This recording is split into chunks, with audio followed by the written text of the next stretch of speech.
All right, and we are live.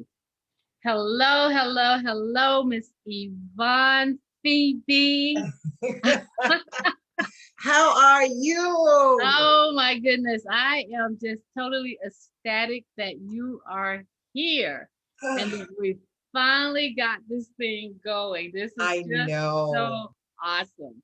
So Yes, it I is. I'm going to get right into it because I know that there is so much amazing information that you're going to be sharing. So let me just share a little bit about who you are.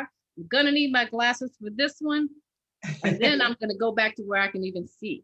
All right. So, Miss D. Yvonne Rivers is the principal at Phoebe Marketing Group, which you see there in the background uh, on her screen. And she's been doing this since 1997. This is a business development marketing and training company. She works globally, but is headquartered in Washington, D.C. I'm from Alexandria, so I have to say it like that. That's Washington, right. D.C. She graduated from Lincoln University in Pennsylvania and did her marketing studies at Virginia Commonwealth University in Richmond. Now, here's a couple of really interesting things about Yvonne. She had a show called DC Shark Tank. Can you imagine? Oh my gosh, I Yes. just wish I could have been there for that. And Oh, now it's girl. called Phoebe Pitch Tank. Mhm. And she is also a pitch coach, which goes around the US and also internationally as Mhm. a pitch coach. So Mhm. look at the learning that so I'm going to have you back 2 or 3 times just to go through your list of many things that you do. Sure. So Sure. I just want to get started. I just want to find out about you, about Yvonne. Okay. Okay. Okay. So there's a couple of things I already know. But Mhm. before we get there, tell me a little bit of what about this pitch tank and all of this. Okay. What got you into doing that? Well, Fonda, first of all, thank you so much for having me on Phenomenal Speaks. I must say, you are phenomenal myself, my sister. So I salute Awesome. Thank you. you. So are you. But for the number of years in being training business owners or whatever, I found that no matter how long a business owner had been in business, they couldn't tell me in 1 minute or 2 minutes what they did. And a perfect example, if you've done any kind of networking, you meet different people, you go up to someone, you ask them what they do, and after 5 minutes, you walk away and you still don't know, that's a problem. And it was across the board. It was like people don't know their quote unquote pitch. So it's like teaching them how to do their pitch. And it tied into also when you talk about pitch competitions, and probably around the time that Shark Tank was coming on TV, maybe 2008. So about 12, 13 years ago, it was like they're watching the show and you're seeing people pitch for money and so forth. And I'm like saying, well, okay, you're pitching for money. Do you really know what to do with the money? Mean, because they're going to ask you questions about it. It's not like I'm gonna show up and you ask me for money and a venture capitalist can give it to you. So you had to be on point. And so the pitch tank itself was a combination of people who have been in my training classes. And I was like, let me just start. And it really started out being a Shark Tank watch party and pitch competition. That's how it started out. I had between well, Friday nights, it was between 100 to 200 people were packing a room because I had a co-working space, all different races, cultures, ages, and whatever. And so they were just happy to see people on the spot. So some people just broke down. I mean, like, What's my name? right. You know what? It's strange you say that because that's why I tell people how I get people started during their pitch when they stutter or whatever. What's your name? I mean, really, start with that. What's your name with that? And I had different business sharks who were judges who would really look at them, and we had prizes and winners and so forth with that.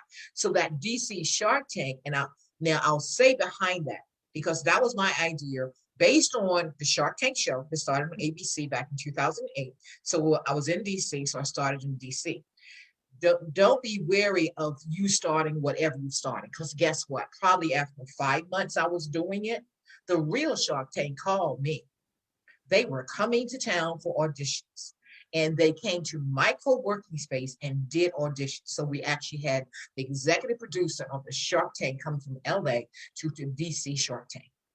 So you never know. So start wherever you are. So that and to show you that the popularity is it still is popular.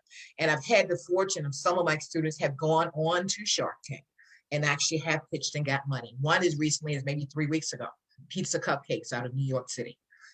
And so like when they were coming to town and announced it with the popularity and they aligned it with DC Shark Tank, my actual office, I had to have security. People were coming in overnight, sleeping on the streets, is like waiting for a Shark Tank. So I was so thrilled to be involved with that. It really brought me a lot of accolades. Like Enterprise did an article, Inc. magazine did an article. So you never know where you start, where you're going to end up. Wow. Well, tell me, when all that was going on, right? Because you mentioned something, right? That really just kind of sparkled me. Believe you can do stuff, right? Believe it's Yes, gonna happen. absolutely. Go for it. But Yes. tell me, how much did you envision that happening? Well, not only envision it happen, and I will get to maybe a little later when I talk about the global work that I do. I envision it happening because that was what needed. And I always am that person, okay, if something needs to take place, because with business owners, find a need and fill it.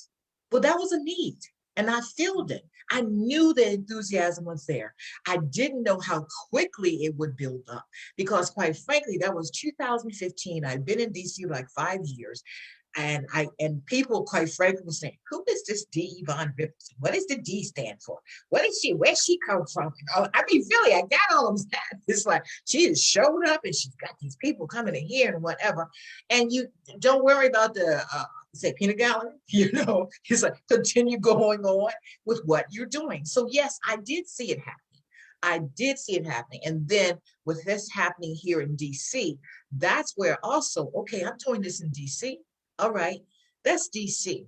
There's cities across the United States as well as the world. Same situation. Business owners who need to learn how to pitch. So that's why essentially it changed from DC Shark Tank to Phoebe Pitch Tank that can be globally.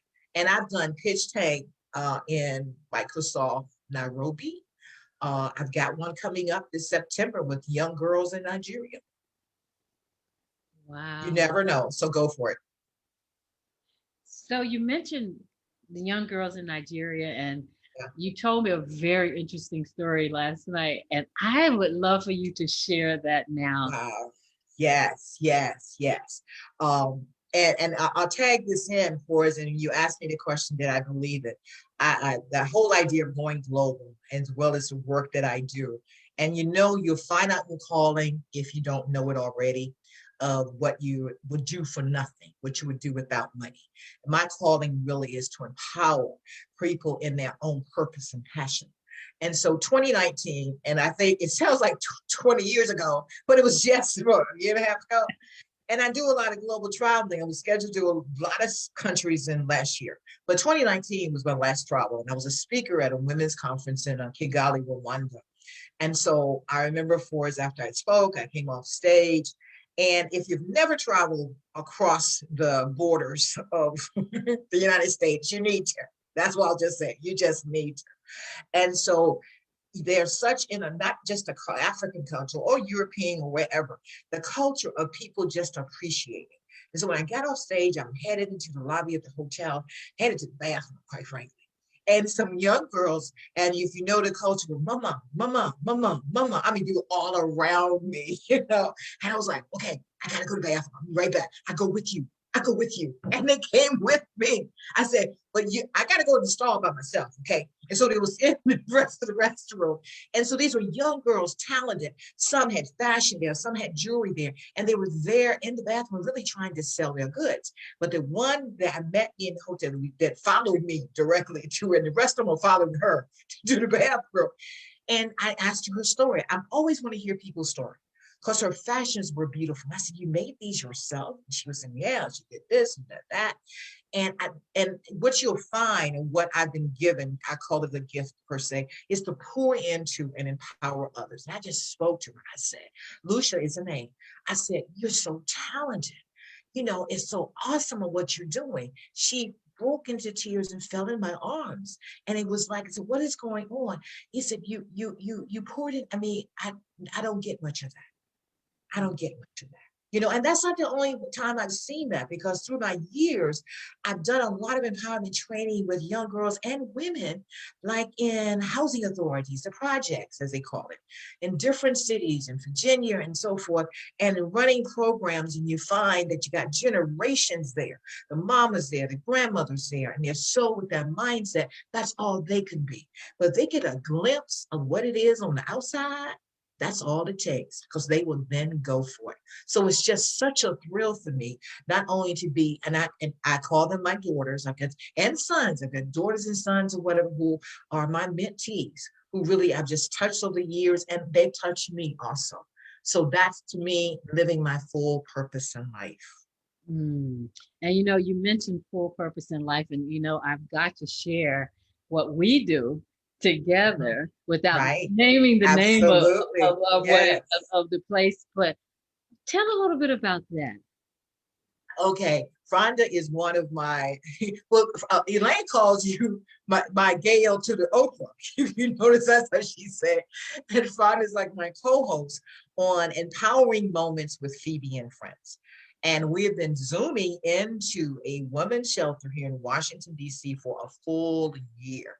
March 8th of 2020, we started Zooming in every week for Has an it been hour. that long? It's been that long. It's been that long. And Calvary itself is one of my volunteer things that I do here in Washington, pouring back into it. And most of the things that we're doing in person is pretty much coming in and doing what I call the women's biz, looking at the capabilities of what they can do. But bottom line, empowering them. Just imagine they're in a shelter, okay? That means they don't have a home for whatever reason. Some may have been from substance abuse. Some have been for domestic violence. Some just lost their job. Some may have come into the city, never found a job. But whatever situation, they do not have their own home. So it's the whole thing. They're facing that. And I tell people, most people, and I think the number before was most people, 2 weeks or 3 weeks to being homeless, they miss a paycheck. It probably is closer to that than now, before. But just imagine being in a shelter that you don't have your own home, whatever situation, you got to overcome that. So we come in, we Zoom in, and Fonda has been one of my global friends. She comes in, amazing. They love what trying to come because we saw the lights in Dubai. Was that last Christmas, December? Yes. And we actually now have we're traveling during the month of March. Last week was Germany. The Friday did the first week of March. This coming week, you're gonna enjoy Monday. I've got this young man from Johannesburg who's coming on. So he's going to share about South Africa. And I just recently met him just through some cohorts and some business I was doing in Africa. And he asked me, had I been? I said, yeah, I've been to Johannesburg and Cape Town. He said, did you go to the other side? I said, what do you mean the other side? He said, the real place where the natives are. I said, well, maybe not. I thought I had, but maybe you can show us. So he's going to be on Monday with that. So that is about purpose and passion. And we start off with the Phoebe motto: I never fail. I always succeed in producing a result. If I do not like my result, I simply change my action. And the women have embraced that, especially Ms. Laura. She wants to do it every time. You don't want to give everybody else the idea of doing it. But I see the power that these women have in coming in. Wow, these other women, and we make it, Fran and I and all the other women who coming in, make it real plain. We're no different than they are. They just happen to be in the shelter and we're not right now. And I say right now because it's a different situation right now. Yeah. Absolutely. And the interesting, and one of the wonderful things about it, and as you know, we celebrate when someone says, I found a job. Yes. You would think we found a job. We're like, yes, yay! Yes. But we're so happy about it. Absolutely. And I don't know that I shared with you, Elaine had said Keisha had come by there a couple of weeks ago to check on the other ladies. Because she left, she got her house maybe about 3 or 4 months ago. So she's been out of the shelter for 3 or 4 months, but she came by there and stopped by. Yeah. And and just seeing what happens in that environment. Yeah. And you shared there as well that you have a connection a little bit to not having kind of what you have right now. Tell us a little bit about that. Well, with circumstances, it's so many. I mean, like when Fonda say, and I really say, I see God, I see God had his work cut out on me. I mean, for me, it's like, okay, I got some special stuff for her, for her, over all of her years with this. And a situation, actually, I think I shared with you, I just talked about on Russia TV yesterday. About for domestic violence. As I mentioned before, is that some of the women coming from the shelter have come from domestic violence. And I, just like many other women in all different classes, cultural circumstances, income levels, and whatever else, have survived domestic violence. Now, key to the point of that is knowing who you are when someone calls you out your name. Let me put it that way. I know my name. And anyone who does call me out my name, I will say, you may call me that, but I know what I am with that. And tying into it is stepping into and making sure you know that the fact if anything or any one person touches you in any form of fashion, violence or whatever else, it's like, stop, hold up. No, this is not happening. This is not happening. And that empowerment of women and their men, of course, who are in abuse, but mostly women, but the empowerment of a woman who's in abuse, be it in a marriage, relationship, or whatever else, ask yourself, do you deserve this? And the answer is always no. Always no. No matter what the circumstance, answer is always no. Then it's a situation for us in standing up, being big, bad, and bold about it, and say, no, I'm not taking it. I'm not taking it. And the circumstances which I talk about for is the fact because of me knowing who I was in that particular situation, that was not going to happen. That was the first and only time. And I got that question yesterday. Well, how many times? One and only. Whereas statistics show that typically it takes 8 to 9 times before a woman will either file a police report or get out or whatever else. Now, I can't answer for the other women. But one thing I remember saying through all of that, when we talk about Forest Shelter, because I say when this particular incident happened, when I could get away after being held there a couple of hours, when I got away, of course, calling for his 911, I left my good house in Washington, D.C. and went into a shelter for 22 days because they had not apprehended him.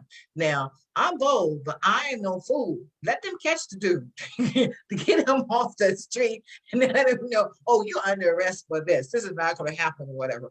So that 22 days in the shelter was a blessing in that. And along with it, I may not have shared this with you, Fonda, I do work with them still, who helped me. So it's a whole thing of reaching back, helping that, and so forth.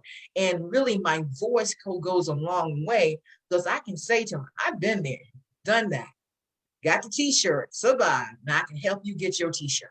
I'll put it plain and simple. So my voice that I use, as I say, any kind of advocacy that I can talk about, no shame, show my face. Because a lot of times when it first happened, we did a lot of TV and interviews and whatever, and they asked the question, well, do you want your name used? Yes, use my whole name, D. Yvonne Rivers. Do you want your picture used? Yes, so much. Because they typically will show maybe the hands or something else or whatever for anonymity, whatever. I'm coming out. And if you voice that and not hold it back, then you can just touch so many other lives, because when they see others talk about and that they survive, because the question on the interview yesterday was about restraining order. That's a simple piece of paper, okay, that you get for the fact, but you're to stay away from me. That paper is not going to get them away from you, not going to keep them away from you. So you still have to have common sense and whatever else, and belief, and know it comes back to your value and believing in yourself. When you ask me, did I believe DC Shark Tank? Of course I did. Of course, I didn't know when, know how, not big, how big, but you've got to first take that first step. Those second, third, fourth steps of where it leads you, no telling. But go for it, because along with it, as I say, for starting the DC Shark Tank and say, yes, global, because everything that businesses in the United States may need, there are people in the other 7.9 billion people in the world need it also. So that's why I'm global. It's a numbers thing. It really is. And you mentioned that the interview in Russia and everything. So I got a question for you concerning that. So when people come back to you right? Because like you said, you put yourself out there. Don't show my hand, show my face. Show my face. Say my name. That's it. So when people come back and they're and I'm sure you've had many come back and reconnect with you or connect with you and say, hey, I saw your story and this Uh-huh. is what I learned. What type of things are Yes. people learning from them? Well, yeah, oh, I want to say the last, yeah, like I said, this interview is in Russia. So probably actually, what time is it? It's probably airing right now. It airs on today. It airs on today. I've done one other with them, and they really found me through my Washington Post interview, WashingtonPost.com. They did an interview, so that's a video online there. But most people, because the last live TV audience interview I did, it was like local TV, 5 o'clock, 6 o'clock news. And they had shortly after I had gotten off doing the interview, my phone was ringing, texts and whatever else. Yvonne, I didn't know you went through that. Really? I did too. I did too. I did too. Because this all was this was 2014. So it's been nearly 7 years ago. Before the women Me Too movement, I heard that I did too. I did too. I did too. And they felt they could say something to me when I voiced what it was. Never had heard anything from them before. Never had heard. Now, my question to them was when they said that, did you report it? 80% had not. They had not. They admitted to me they had been abused or been in a situation. But because I would always ask, did you report it? 80%. 80%. So they were not, for whatever reason, willing or able to do it. But after hearing me and saying that, and they would ask about force, and I've got questions like, how did I do it? And this may seem very simple, but it's like, I'm not standing for somebody to beat me. It's like, no. Bottom Not line. gonna happen. Not gonna happen. And really, I'll be honest with you, I was getting offense or getting an attitude with the police and all the rest of them. They kept asking me how many times did I want him arrested. I told you 3 times. Don't ask me. Ask me one more time. Just ask me one more time. Do I want him arrested? And I remember this elder woman police officer said, Ms. Rivers, the reason why we ask this is because so many times that a woman will report in, and the next morning she's out down there building. I said, you do not have to worry about me. Oh no, I'm probably one for the books for you. But anyway, and really, and that was a question again. Whenever I'm asked, it's like, because he was sentenced to 5.5 years. Rarely do people get any kind of sentence like that. And that's a question that I would be asked. And so how come? Because I insisted, because the system really wanted to do a plea deal, 60 days, 90 days, tap on his hand, let him go about. No, he tried to kill me. He tried to take my life. I pressured, I pushed, and pushed. I want to talk to your supervisor. Well, we can't do it. No, yeah, you can. They end up having you put me in front of a grand jury to get felony indictments because they wanted to only do misdemeanor. Not happening here. Not happening here. Then it was the stereotyping that they typically thought most, and that's what one of the U.S. assistant attorneys said to me, most domestic violence victims have a problem coming down and seeing me in the Department of Justice on your day of transportation. And I said, he's like, you'll enjoy this part. I remember saying that, look at here. I run my own business. I said, look at here. You name a time and place, I will be there. I will be there. It was like they hadn't seen someone like me. And there are other me's. A lot of them are silent, but there are other me's. So what would you say now to those silent me's? What would you say to them if they were listening in right now? There is help. There is hope. And through my journey through that, quite frankly, I ended up saying that. There was one woman that same day that I had gone to the court, domestic violence center, to get the restraining order the first day after the police had come that night. And we were like, it was a full day thing. So that's traumatic. You're going through trauma, you're still going through trauma and whatever else. And apparently, I think that her assailant was her husband. And there are sources there because I took advantage of all sources or resources available to me. There was a group, a pro bono group of attorneys who really would help you walk through the case and take a lot off your plate. And I was like, yeah, help me because I'm dealing to keep myself straight with that. And so that was offered to her. She turned it away, and I asked her why.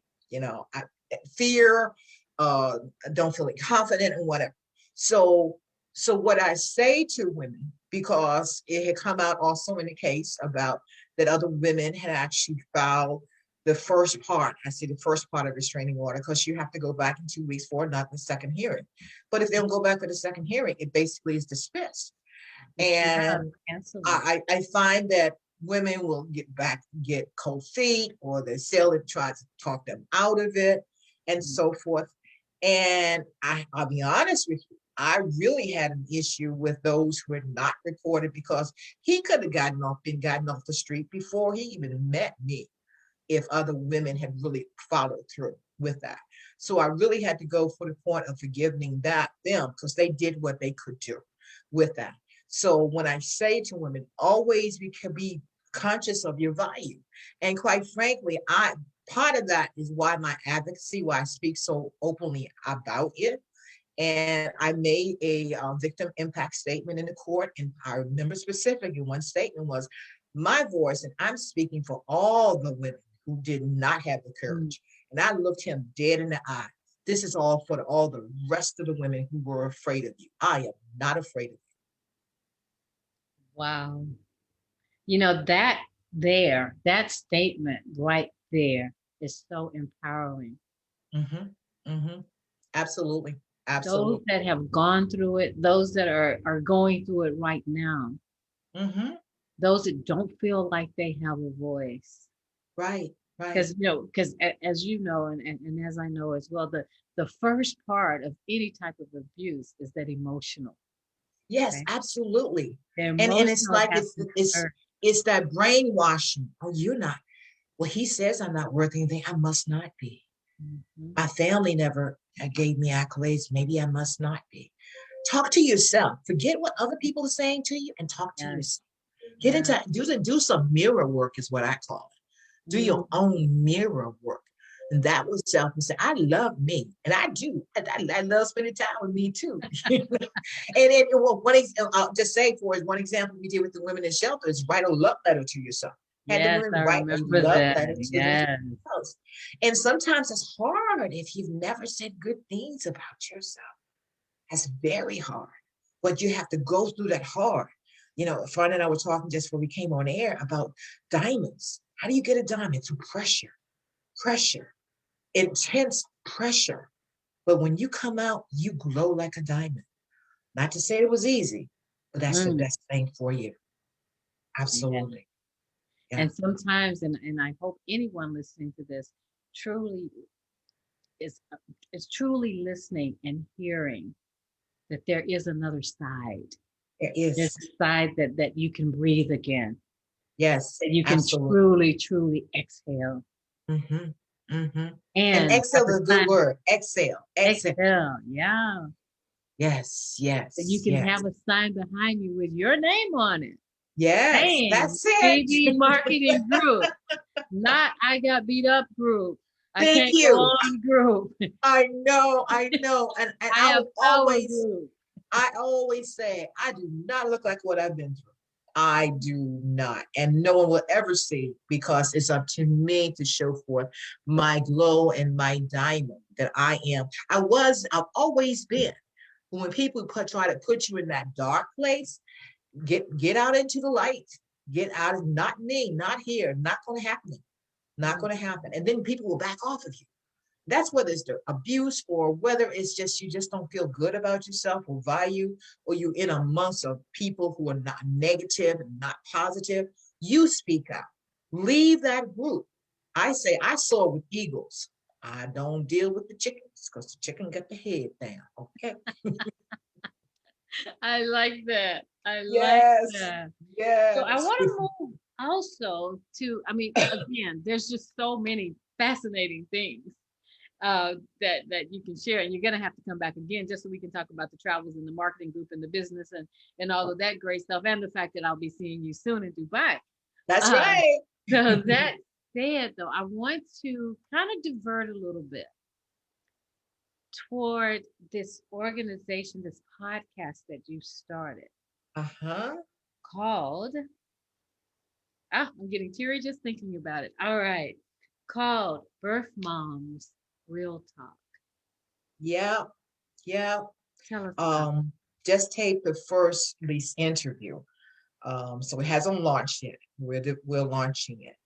And Birth Moms Real Talk. And I say, I go back to James Brown. Say, be proud, say it out loud. Birth Moms Real Talk. And I say that because, as probably people, your viewers and you know, adoption, addiction, and dysfunction in families, or just in general, is like, shh, shh, shh. Can't talk about that. Can't talk about that. Can't talk. But you can. But you can.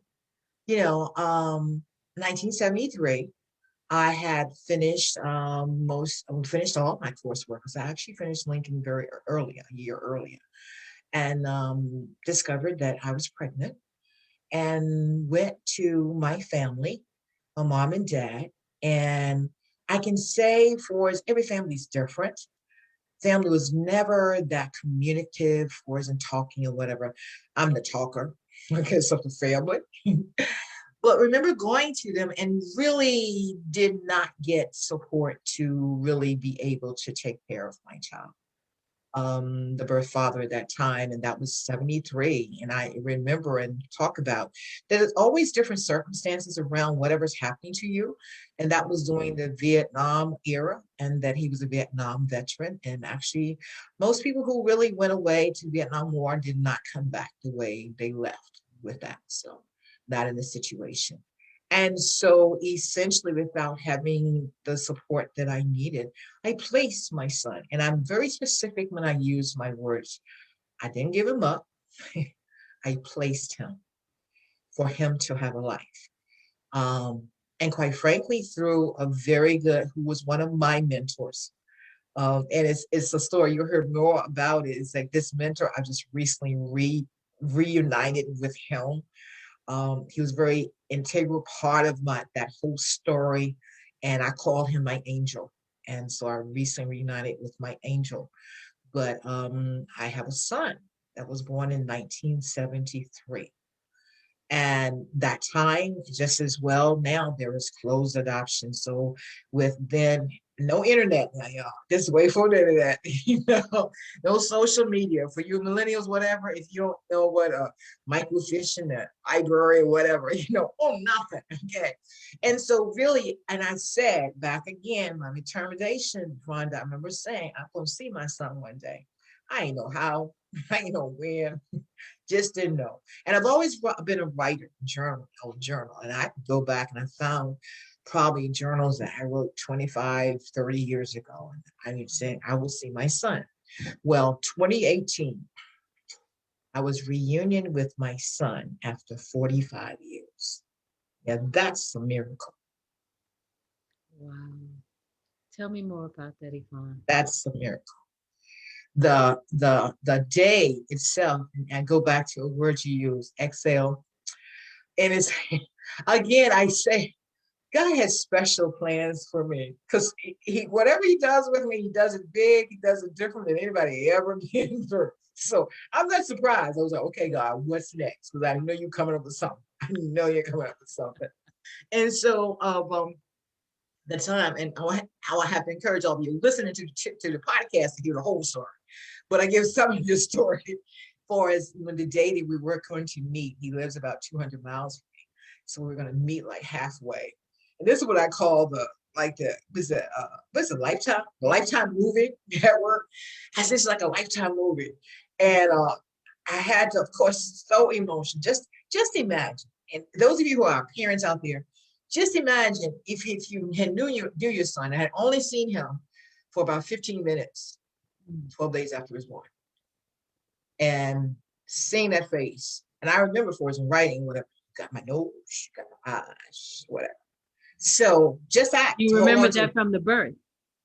No, from the first time I saw him, Ah, which was not right at birth, it was like 12 days later. And okay. so the day we were going to meet, it was like, no, of course I didn't sleep for 2 or 3 days before that. I just could not sleep. So we're driving there, I was driving there early in the morning, whatever.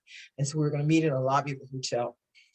And I remember texting him, I was like, I'm sitting in a sofa in front of the fireplace. Of course, we'd seen each other picture or whatever, not met in person. And I felt like I was in a Lifetime movie, as a cameraman will come around, whatever, right then and there. And reality of it is like, okay, text me before you come into this hotel lobby because I may just pass out. Okay. Just let me know so I Oh, can brace myself for whatever, you know. And really, it was well, he did text me and then you sort of sent somebody behind me and I looked around. It was that same face, mouth, and eyes. And we just embraced. And that exhale, I think we both just exhale and just we I just knotted up all his shirt, it was like it was tears everywhere. It was just tears everywhere. So we had spent that day together just talking. And so we're in communication now. We talk, we see each other on Zoom. So we're building a relationship. hmm. And how is that for you now after all of those years? Ooh, it's like it's like getting, I don't see getting to know a stranger because I always will say, I always feel as if this is my opinion with bond, and I use the word birth bond. It never goes away. It never goes away because when I look at him, I can see me. I mean, I truly, I see the eyes that know, even like the moles on my eyes, and sometimes like, you got this and you got that, I remember the first day, it's like, yeah, you got that, whatever.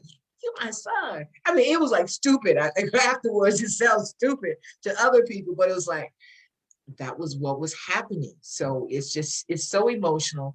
And the whole scenario of really dealing with being a birth parent, not just I'm a birth mom, but being a birth parent and the adoption and seeing a person after a number of years, mine was 45 years, some maybe a few years younger or whatever.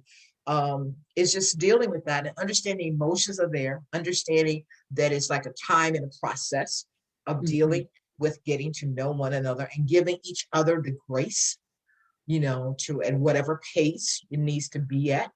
The podcast has come out of my experience, not only just since I've been reunion, but all the years before of being in scenarios. And a lot of times people didn't know I had a son that I placed, but just to be able to talk about it. So a big part of the podcast is real talk, is to talk real, no hidden agendas, be real, because in order to heal, you have to really talk about it. You really have to talk about it. So many times people will try to cover it up or really don't deal with the emotions of being able to receive the child, or the child receive the parent, or the parent receive the child. So you still got all the hurt, emotions, or whatever. My whole purpose is to heal thyself, become healthy, which is heal thyself as well as others through the conversation. So there'll be birth mothers giving their story, as well as we'll talk about, I call the hot topics, meaning that how is the communication and how is if your child doesn't want to meet you or you don't Mhm. want to meet them, or how's your family accept it? Or have you hit this for 45 years and now your family, you married to somebody, if they don't know you have a child? Those are the hot topics out there that we're going to talk Those are, those are. So during about that time, during those 45 years, were you searching during that time, or all the just time, at all the one time. point you just decided this is now and I'm going to do it now? All the time, but it wasn't any resources. I mean, like it wasn't the internet, wasn't any of that. Mhm. And I was always innovative as best as I could. Within the laws that you are, depending on the state that your child was born in, there's certain laws which you could do. I always would write letters and have it in a place in case he searched for me, he would find me. That was probably the extent of what I could do, other than just hoping and seeing. And it was only through, like say 2015 was when the first time I could really search somewhat. The search really, if I said began to put out notices, maybe 2015 when some social media was coming out. So I was always looking, okay, knew his birthday, knew where he was born. So you take those factors and go for it. That's Wow. it. So when you first made that connection, Hmm. can you briefly share a little bit about how that was, that first conversation? And meeting in person. So you talked before then though, right? Yeah. How was that? Let me go to the phone call. You're gonna have to tune into the podcast to hear how I found it. Okay, I'm gonna okay, okay. so you tune into the podcast to hear how I found it. Phone call. I remember once it connected, it was like, uh, can I call you? Yeah, here's my phone number. And it was like at 4:15 this certain day. So you're waiting by the phone. I'm like waiting by the phone, waiting by the phone. You know, and always so many things are going through you because not hearing the voice. It's like, does it sound like me? Yeah. Does it sound like that? Who does he sound like or whatever? And so I don't know, I think it's a combination for his voice or whatever. And it was indescribable to know that the other person on the other line is part of you. Um, yeah. And it was like just general things at that particular time because we had not met in person. It seemed like the other each other's picture, but hadn't met in person. And so that's what the phone conversations steadily were getting to know one another. And I was very cognizant of just giving him the time that he needed and for him to make that saying that I want to meet. And so probably after maybe it was a couple of months, it's like, I want to meet you. Yes, yes, yes, we can. And so we just arranged to meet. Wow. Yeah. That is so amazing. And And what would you, and I know in the podcast you're going to cover a lot of this as well. But there's, let's just say there's a mom listening right now hmm. and she wants to connect, but she's afraid. Oh yeah, of course. You tell her. How much do you want it? What I would ask. How much do you want it? Because you're going to be afraid. You think I wasn't afraid? I mean, for is that not knowing number one, what has he been talking about me? You know, I knew the reason. It wasn't because he wasn't loved, because I was not able. But did he know that? So me that thinking, okay, what is he thinking? Is he mad at me? Is on me? There's all that. But and I always say this because, and then again I say, God put that guts or whatever. It's like, go for it. He mad at you, he mad at you. Okay. But it's like that's not gonna keep me from reaching out. It's not. It's not. Yeah. So again, I said, how much do you want it? You Mm, have to go through again the emotional pain, which is still very, very always just emotion, that whole thing. And I'll say this to him when I see him, look at his picture and so forth. It's like, oh, that's my son. that's That's my son. that's my son. Yeah, yeah. That is so awesome. So when these ladies want to find out about your podcast, Mhm. because I really feel that it's going to be something that's going to be so profound. And at the same time, even that can be a bit scary as well. Mhm. What do you say to them? How will they reach out to you? How will they know that this is a safe place?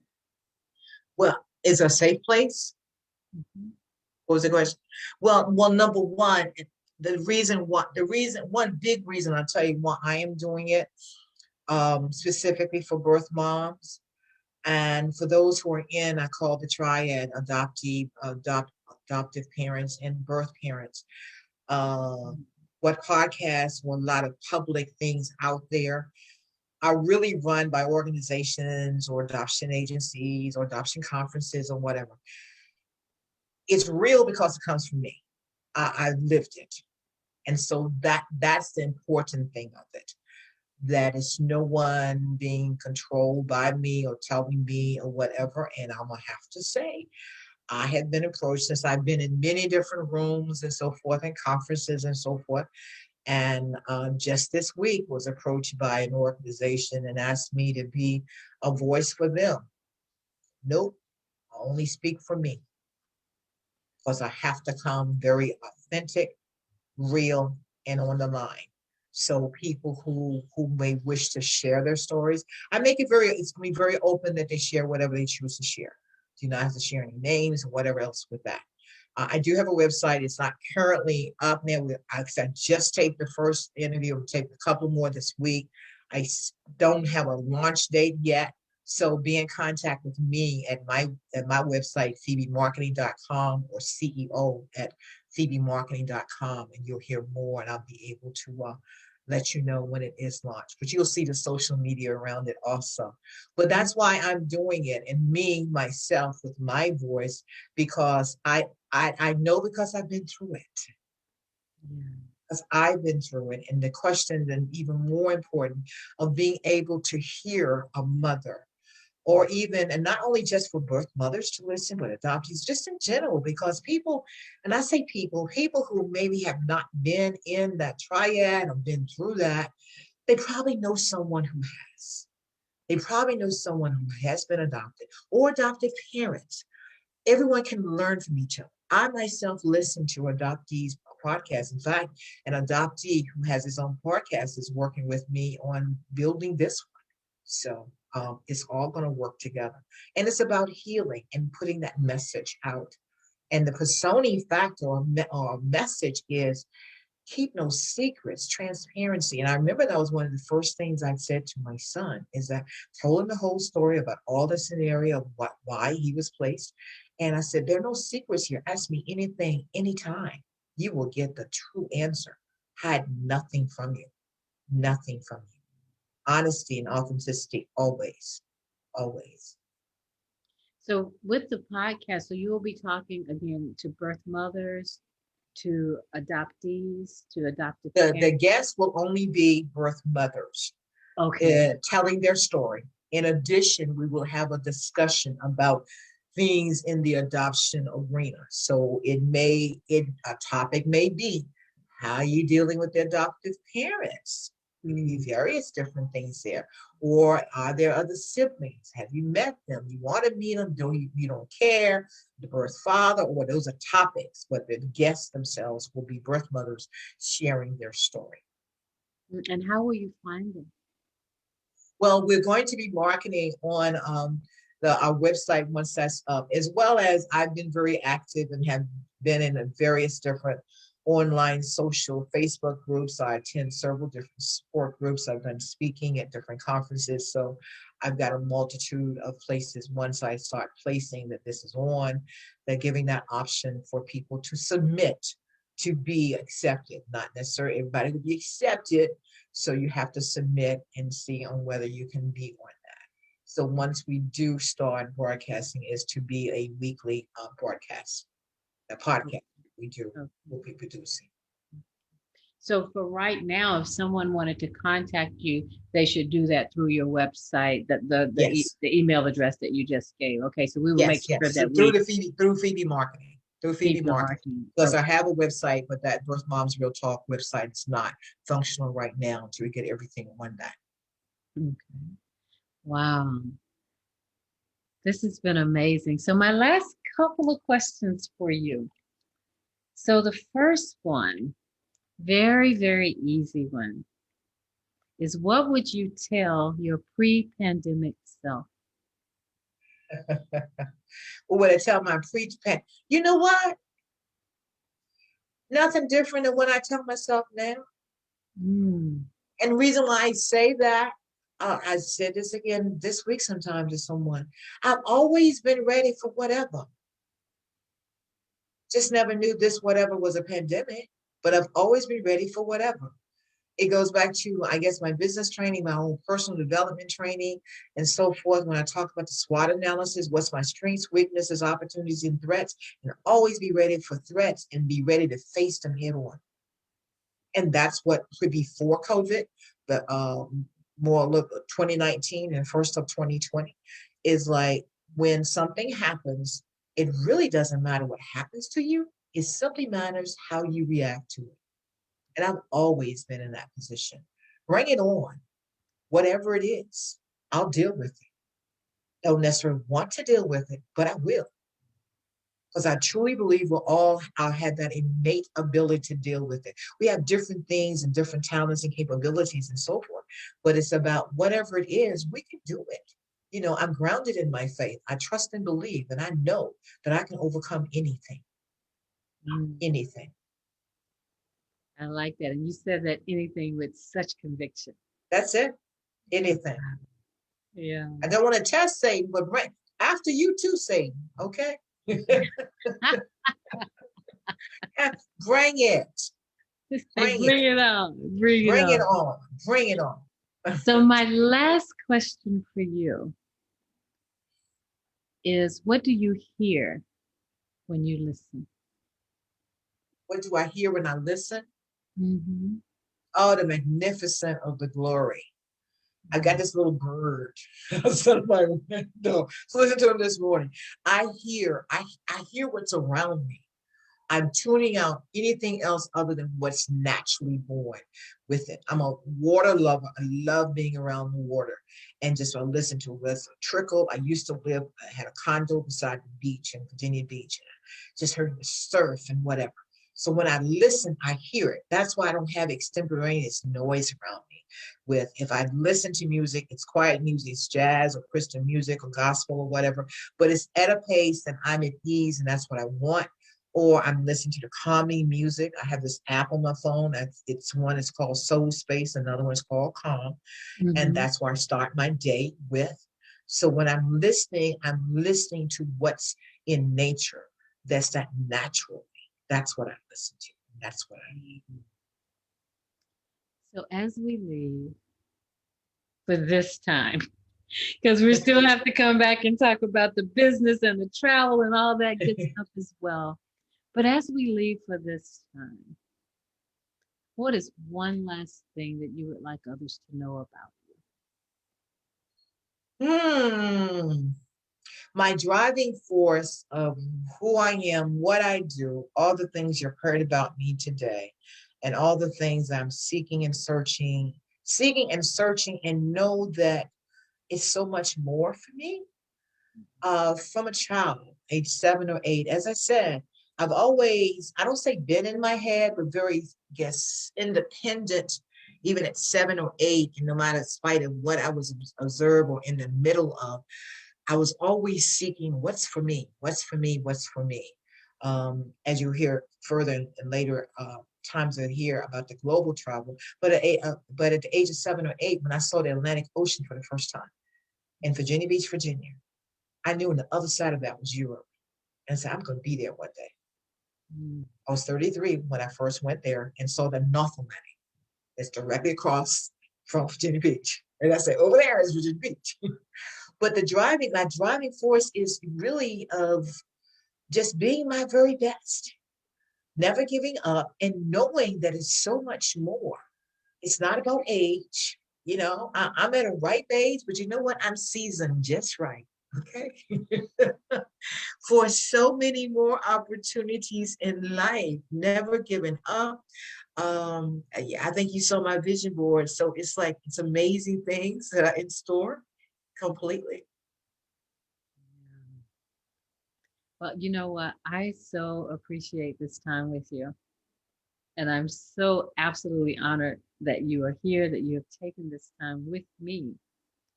And again, I'm definitely looking forward to the next one as well, because we definitely will have to do this again.